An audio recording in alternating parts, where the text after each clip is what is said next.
It was an amazing day. My wife and I had taken some of our visiting mainland friends to explore the east side of our beautiful island home. We started our morning at the beach, whale watching and swimming, and we ended our day with a spectacular mountain hike up the Pali. We stopped and got shave ice along the way.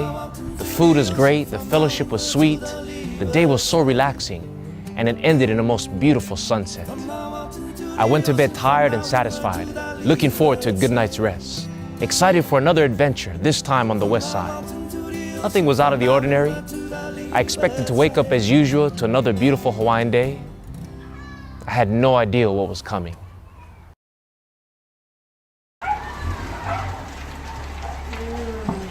At 3 o'clock that morning, I was rudely awakened by a terrifying scream. There was a loud pounding on my door. The house next door was on fire. And when I rushed out of the house, I was brought face to face with a blazing inferno. It was already as high as our 2-story home, and it began to reach over our walls. I did my best to protect our home, but my puny garden hose did absolutely nothing.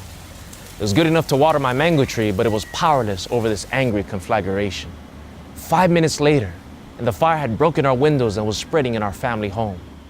The home that my beloved grandfather built from the foundation up with his own hands. Had we slept just 5 minutes longer, perhaps I wouldn't be here to tell the story. I didn't have any time to gather any of my possessions. I only had time to wake up my wife, throw on a shirt, and get out. And thank God we all got out. It was a crazy experience.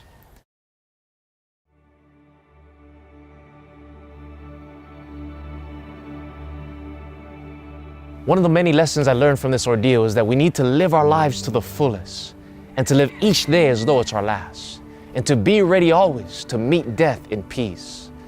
I've also learned that time flies in a crisis hour. You see, just as I only had a few moments to escape the fiery destruction of our home, so too we in this world only have a little bit of time to prepare for the final destruction of planet Earth. The Bible says that the world is passing away and the lust of it, but he that does God's will abide forever.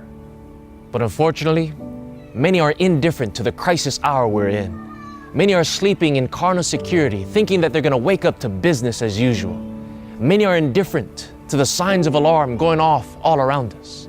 Economic instability, political corruption, moral decay, international unrest, terrorism, and natural disasters increasing in intensity and frequency. All of these are signs that the end is very near.